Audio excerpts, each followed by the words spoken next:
Tamara Lich and Chris Barber are charged with mischief and other related charges. The idea being that they counseled or encouraged truckers to come to Ottawa, stay in Ottawa, and to commit various unlawful acts. But so far, the evidence hasn't supported that Crown theory at all, and the challenge for the prosecution, it's up to them to of course prove that case against Tamara Lich and Chris Barber beyond a reasonable doubt. We have the same standard in Canada as you have in the United States courts. What you're describing in the mischief charge, this just doesn't square at all for me with invoking the Emergencies Act, what used to, newer variant of what used to be called the War Measures Act back in the day. It doesn't. It doesn't fit in at all. There has been in Canada a separate commission of inquiry, mandatory commission of inquiry, anytime the Emergency Measures Act is invoked. They've had that commission of inquiry. The conclusion there was that there was some requirement, or that the requirements in order to invoke the Emergencies Act were in place and had been met. That certainly doesn't square with the fact that on February the 14th, 102 trucks were moved with the cooperation of the protesters and the police, and that the real problem, the predicate problem of the truckers in the downtown core impacting on the residential neighborhoods, that problem had already begun to be solved. And within 24 hours of that, the Prime Minister invoked the Emergency Measures Act. And it's really a mystery to me, as somebody who's seeing this evidence unfold, how that conclusion could have been reached. But according to the Commissioner, the Prime Minister was justified in invoking the emergency measures. Certainly not from what we're hearing in this trial. Well, but let's say these 102, I think it was 102 vehicles and 40 trucks, if I recall correctly. Even if those weren't moved, and even if there was a lot of honking, I mean, would that have justified the invocation of this Emergencies Act? In my view, no. The Emergency Measures Act was a replacement of the War Measures Act, which was invoked some 50 years ago in a case where a foreign diplomat had been kidnapped. Pierre Laporte was murdered. The FLQ was really put the country into what Justin's father, Prime Minister Pierre-Elliott Trudeau, described as a state of apprehended insurrection. We were light years from that on February 14th, 2022. And in fact, once the horns were dealt with on February the 7th, really what took place was peaceful, in our view, lawful, and certainly didn't justify the imposition of emergency measures that were imposed at that time. So if you were to compare other cases you've done with, I guess you describe these as minor charges. Mischief does indeed sound like a minor charge, and I guess that's the general bucket category that these 6 charges fit into. How does it compare, I guess, with the level of resources committed by the government? Because it seems to be like they're putting a lot of effort into it to me. That's why I'm asking. I represented the first Canadian charge under our anti-terrorism laws. I've done murder trials, done other, far more serious criminal cases. The amount of energy and resources that's being put into this is, we're going to have the Freedom Convoy trial lasting longer than the Freedom Convoy itself. That, I think, in and of itself, that says something.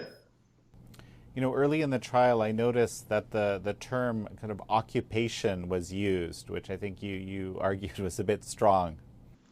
We did. The Crown opening, they referred to to an occupation, and certainly anybody who's familiar with what's going on in the Ukraine or historically what's been deemed an occupation would feel that this was really an exaggerated term to suggest that the truckers who were in Ottawa for about 3 weeks and the traffic was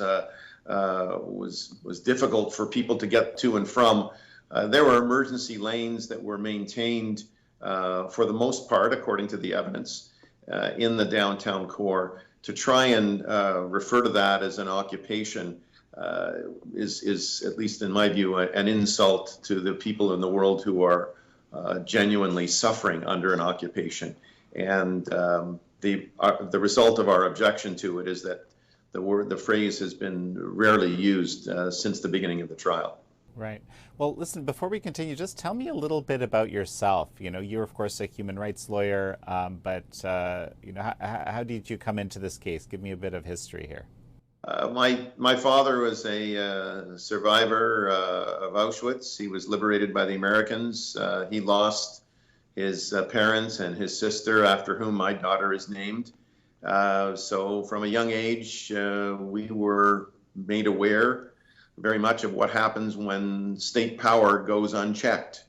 And it's been my privilege, honor to work in this area for more than 40 years now in a human rights capacity. Canada, we have fundamental freedoms that are entrenched in the Charter of Rights and Freedoms. And those include freedom of peaceful assembly and freedom of expression. The Charter does not include the right to enjoyment of property. This case is really one that where the freedom of expression and freedom of peaceful assembly is in my view, at risk. And certainly my hope is that that right to peaceful assembly and freedom of expression will prevail.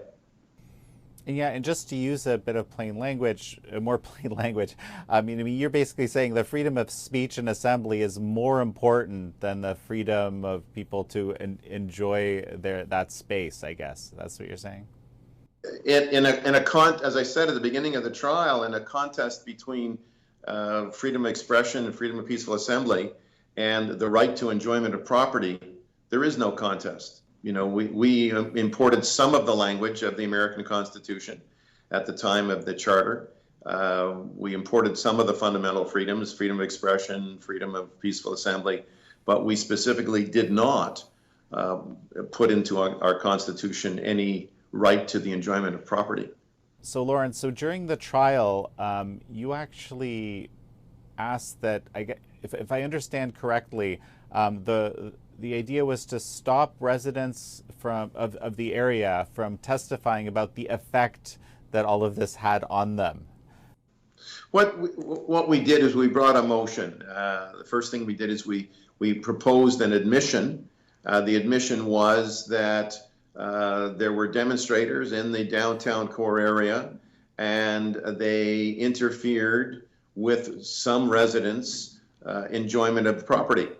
And as well, that there were certain businesses that lost money as a result of the demonstration in the core area over the 3-week period of time.